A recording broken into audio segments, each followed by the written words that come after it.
8 चक्रों वाली, 9 द्वारों वाली देवताओं की जो नगरी है यही है अयोध्या नगरी। काकभूषुंडी जी कह रहे हैं ना, मेरा जन्म अयोध्या नगरी में हुआ था, शूद्र का शरीर पाया था, अकाल पड़ गया, भूखमरी, क्या है ये सब। काकभूषुंडी जी का अयोध्या नगरी में जन्म लेना और शूद्र का शरीर पाना और अकाल का पड़ जाना, ये क्या है।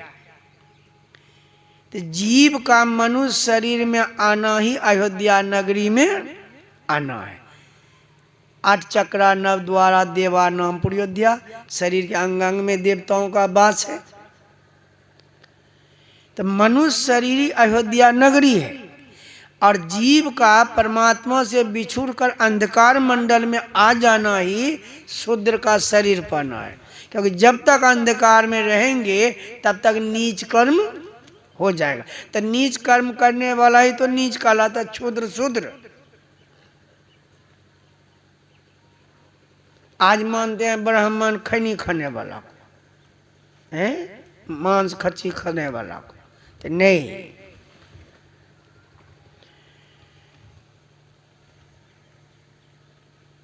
संध्या या न विज्ञाता नेवा पासिता जीवन ने भवे क्षुद्र मृता स्वचा भी जायते।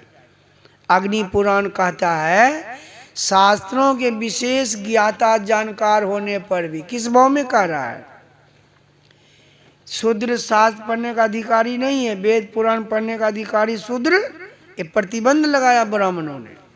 वेद पुराण पढ़ने का अधिकारी हम हैं, और जिन्होंने पढ़ा शूद्रों ने उसके जीवा काट लिया, जिन्होंने सुना कान काट दिया या कान में शीशा पिघला के, ये सब अत्याचार ब्राह्मणों का हुआ है। इतिहास साक्षी है। सत्यार्थ प्रकाश पुस्तक पढ़िए, 20 प्रसिद्ध पुस्तकों की लिस्ट में इस पुस्तक का नाम है, उसमें ये सब बातें भरी पड़ी है। इसी भाव में संतों ने लिखा कोई वेद पुराण को पढ़ ही लेने से कोई ब्राह्मण नहीं हो जाता। शास्त्रों के जानकार होने पर भी वो संध्याहीन है, ध्यान नहीं करता और इसका बौद्धिक ज्ञान भी नहीं है। शुद्रता कब छूटती है, कौन सी क्रिया करने से नीच कर्म छूटता है, प्रकाश मिलने पर। अब प्रकाश की प्राप्ति कौन सी क्रिया करने से होती है, इसका जिसको बौद्धिक ज्ञान नहीं है, क्या वो ब्राह्मण है। अग्नि पुराण का था जीवन ने भवे क्षुद्र, जीवन भर वह शूद्र बन करके रहेगा, नीच कर्म होता रहेगा। तो कर्म हो रहा है नीच, अकार हम है ऊंच। ब्राह्मण मेरी पूजा करो, हमको दक्षिणा दो, ये तो अहंकार न होगा। और अहंकार से जीव का पतन होता है, अहंकार से सब कुछ विनाश है। he that is down needs fear no fall। जो नीचे बन करके रहता है, नम्र बन करके रहता है, विनम्र बन करके, उसको गिरने का आवश्यकता नहीं। तो यहाँ देखिए सबसे नीच कर्म अब वही जाति कर रहा है, जाति का अहंकार में अकारा हमें ऊंच। जब इतना ऊंचा अपने को चढ़ा लिया है तो गिरेगा तो सबसे चोट किनको लगेगी, उन्हीं को ना। जो जितनी ऊंचाई पर से गिरता चोट उन्हीं को, तो जब मरेगा तब कहाँ जाएगा, कितनी चोट लगेगी उनको। तो मृता स्वचा भी जायते, मरने पर उनको कुत्ते की जोनी मिलेगी, कुत्ता बनेगा। कौन कुत्ता बनेगा। आज जो घर घर का हम ब्राह्मण हैं, मेरी पूजा कीजिए, हमको दक्षिणा दीजिए, हमको नमस्कार कीजिए, वो घर घर भोजन ढूंढने वाला कुत्ता बनेगा, घर डुक्का कुत्ता, घर घर लाठी खाने वाला। मैं नहीं कहता हूँ, पुराण कह रहा है।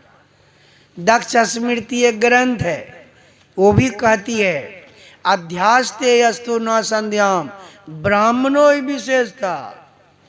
विशेषकर ब्राह्मण जाति में जन्म लेकर जो त्रिकालिक संध्या में स्थित नहीं है, त्रिकालिक संध्या ध्यान नहीं कर रहा है, किस भाव में कहा, इस भाव में। और जिनको वेद पुराण नहीं पढ़ने दिया, ज्ञान की बात नहीं सुनने दिया, अगर उनसे वो अज्ञानी रह गया, अज्ञानता में उनसे गलती भी होगी, उसकी माफ़ी भी की जाएगी। लेकिन जो वेद पुराण ही पढ़ने वाली जाति है, हम ही अधिकारी हैं, तो उनसे दुष्कर्म होगा, पाप होगा, उनकी माफी होगी। इसलिए ब्राह्मणों ही विशेषता, विशेषकर ब्राह्मण जाति में जन्म लेकर जो त्रिकालिक संध्या नहीं करता ध्यान, स्वजीवन शूद्र, पूरा जीवन भर शूद्र ही बनकर रहेगा। अश्यान मृता सोचा भी जायते, मरने पर कुत्ता का शरीर मिलेगा। धूम्रपानं रतं विप्रम, जो विप्र धूम्रपान में रत है, खैनी खाते हैं। दानं कुर्वन्ति यो नरः, ऐसे विप्र को जो मनुष्य दान करता है, दातारो नरकम यान्ति, दान करने वाला भी नरक में जाता है। अब बोलो बिंदु बाबा माता पिता के श्राद्ध में नहीं बोले के मस खौका कर खैनी खाए लगे, बढ़िया कर लगे, खराब कर लगे था। दान करने वाला भी नरक में जाता है। और दान लेने वाला ब्राह्मणो ग्राम सुख रहा, वो ब्राह्मण उसी गांव का सुअर बनेगा। तो कहने का मतलब ब्राह्मण ही है। तो थोड़ा हम विषयांतर हो गए, तो क्या सुना रहे थे?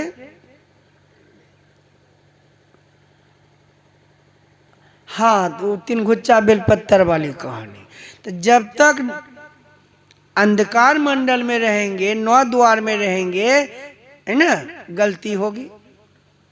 तो 9 द्वारों से अपने को समेट कर जो 10वें द्वार में प्रतिष्ठित कर जाता है, अंधकार से प्रकाश में चला जाता है, उसका मन हो जाता है पवित्र। तब उसे बुरा कर्म उनकी सदगति होगी। अच्छी गति का अर्थ मुक्ति।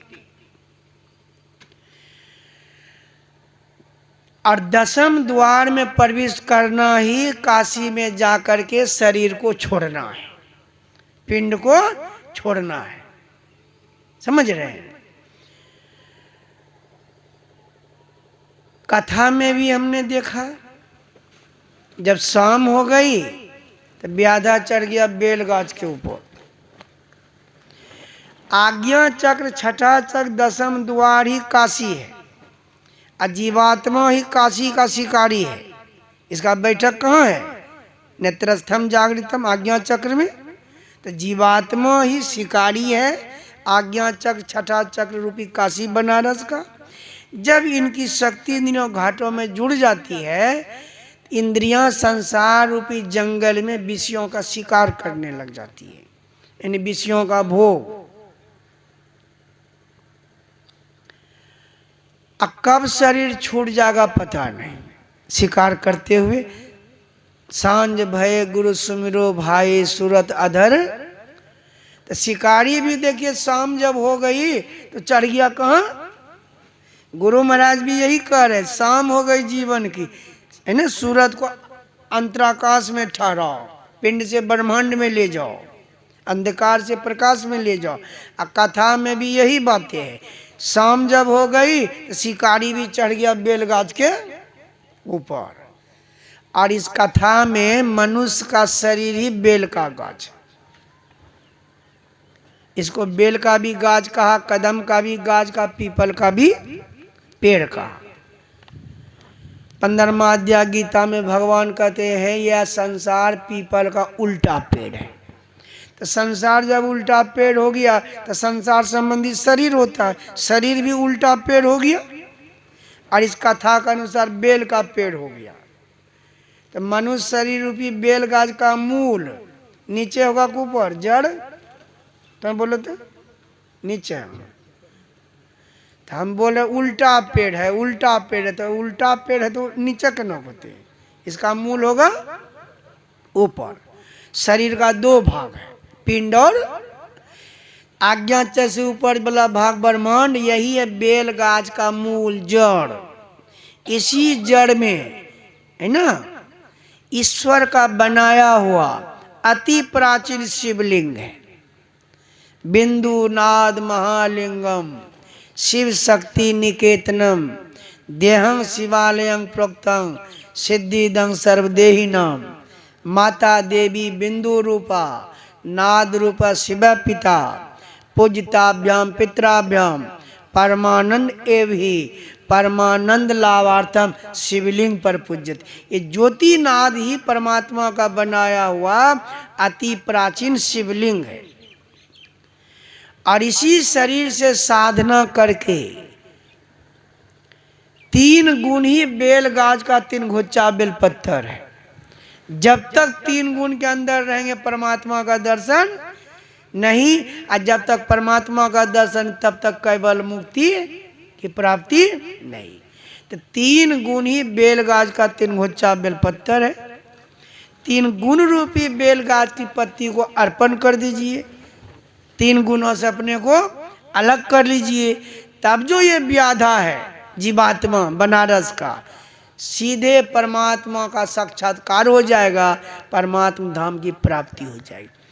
इस तरह का पूजन करने से, उपासना करने से ही जीव जन्म मरण का चक्कर से छूटता है, मुक्ति की प्राप्ति होती है। बेलगाज को ठुट्ठा करते रहिए जीवन भर, न खैनी छूटेगी न मछली छूटेगी।